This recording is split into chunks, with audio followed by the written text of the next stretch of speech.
bersama saya Cik Ayumi, masih di program Madani Rakyat 2025 Negeri Sembilan. Kita masih di dataran Negeri Sembilan. Jom kita sama-sama explore apa yang ada di sini.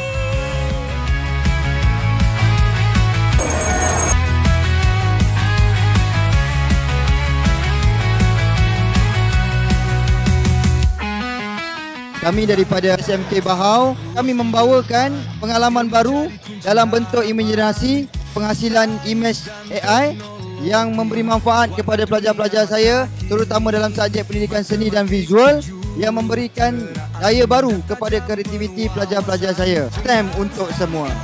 Nama saya Faizal. Kita ada beberapa aktiviti, di antaranya diorang boleh try game secara online.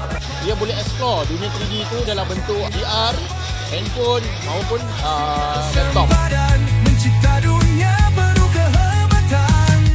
Boleh belajar benda yang baru kan. Itulah bawa anak-anak harus seronok lah.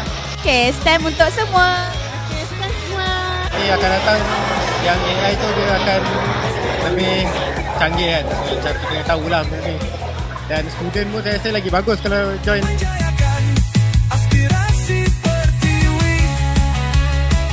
Dari University of Nottingham, Malaysia. So hari ini kita ada dua aktiviti. So aktiviti pertama, leg motion. So nampaknya kita boleh cuba guna tangan, tengok jenis molekul yang lain struktur dari segi yang 3D. Okay. Yang aktiviti kedua kita ada teka-teki untuk tumbuhan. So misalnya kalau you tak pasti ini tumbuhan jenis apa, kita ada app yang boleh identify apakah jenis tumbuhan ini. Boleh try lah nak teka jenis apa tumbuhan dan apakah faedah. STEM untuk semua. Banyak teknologi yang berkenaan dengan AI. STEM untuk semua.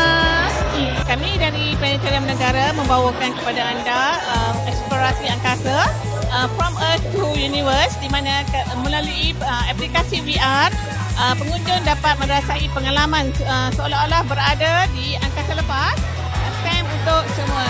Kami daripada SKP Dapalung 7 dan hari ini kami bawakan satu aktiviti bagaimana aplikasi Android menggunakan Flutterflow. Jadi ramai-ramai boleh berkunjung ke booth kami untuk hasilkan aplikasi anda.